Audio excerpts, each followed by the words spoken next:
Kumusta mga tol, napanood nyo na ba isa sa mga bagong Korean drama series action-packed thriller sa Netflix ngayon? Ang title ay Trigger.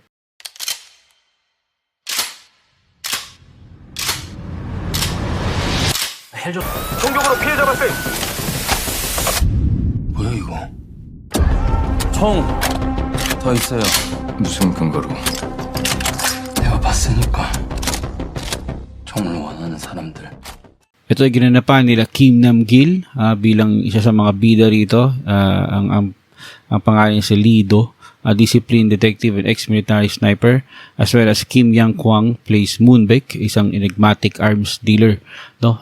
Cool arms dealer, mapagpanggap siya. Later part na lang ng series na nalaman ni Lee Do kung sino talaga to si character ni Moonbaek.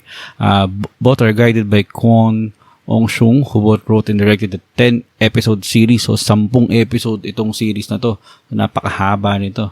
Ngayon, ito naman, konting synopsis. Ito ay tungkol sa South Korea bilang isang bansa na napakahigpit ng gun control ng mga batas, di ba?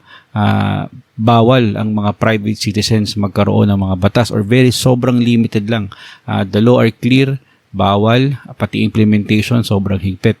Pero dito sa series na to, biglang nagkaroon ng rampant distribution of illegal guns sa pamamagitan ng mga package na dumarating sa mga citizen ng South Korea.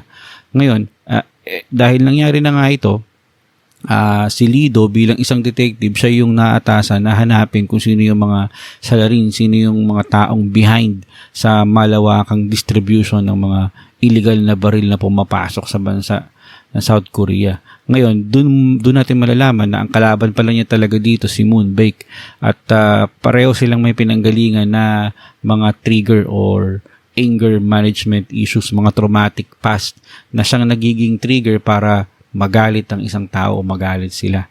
Ngayon, ito si Moonbaek at saka si Lee Do, pareho silang may pinanggalingan. At dito, makikita mo yung mga motives nila at para silang habulan dito ng mga pusa't daga. Ngayon naman, pag-usapan natin, ano naman yung pwedeng magiging kahawig nito sa itong palabas na to, resemblance nito sa Philippine context. Number one, yung tungkol sa mga firearms law. Pareho naman siguro na mahigpit ang pagbabawal ng pagkakaroon o pagmamay-ari ng mga baril ng mga private citizens. Pero in South Korea, napansin ko kasi yung mga ibang palabas ng South Korea, yung mga ginagamit ng mga parang mga mafia rito, mga kutsilyo, itak, no? Kaya pala kasi mahigpit talaga rin ng South Korea pagdating sa private gun ownership. So limited lang siguro yung mga police lang talaga, yung mga involved sa military personnel, no?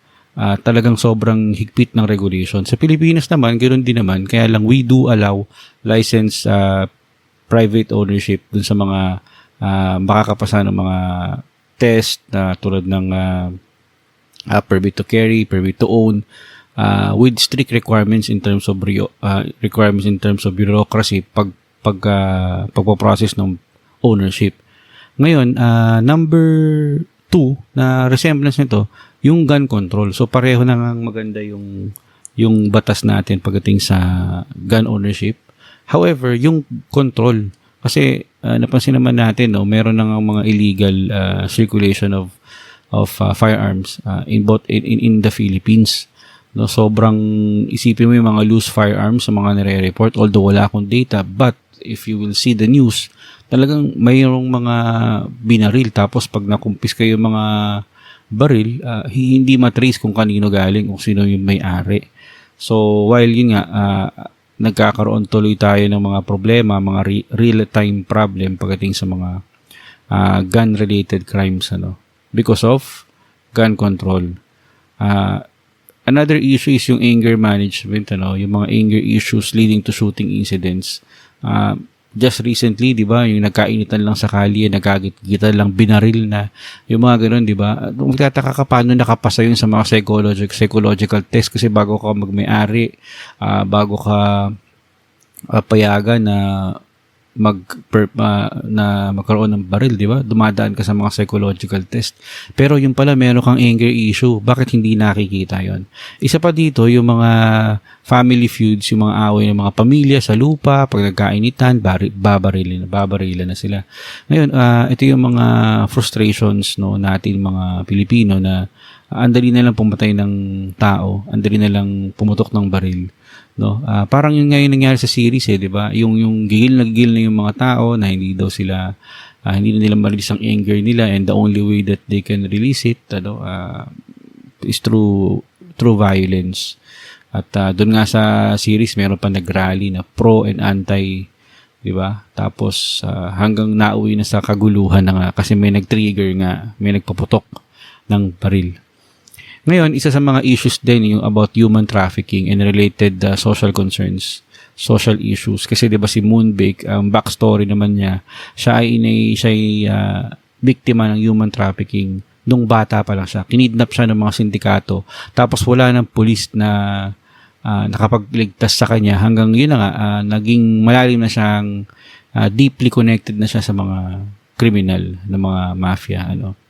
So, para sa akin bilang isang public servant sa Filipino na yung ganito talagang kailangan ganito mga problema natin sa mga society natin, kailangan talaga matugunan din to kasi it will lalala to kung hindi natin talaga to puputulin yung mga ganito. Nakakasira kasi siya ng peace, ng kapayapaan.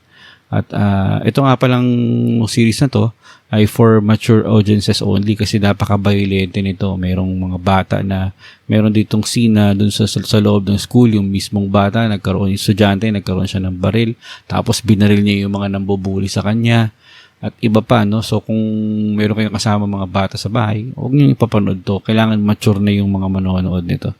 Ngayon, overall, ang ganda nung yung realistic kasi yung kanilang yung dugo, yung violence, sobrang realistic, yung cinematic nito, yung storyline. At saka napansin ko yung bida sa Lido, ang ganda ng buhok niya rito, para siyang pwedeng model na Head and Shoulders At yun lang So siguro kung mahilig kayo sa mga ganitong klase ng movies, panoorin niyo to. Trigger.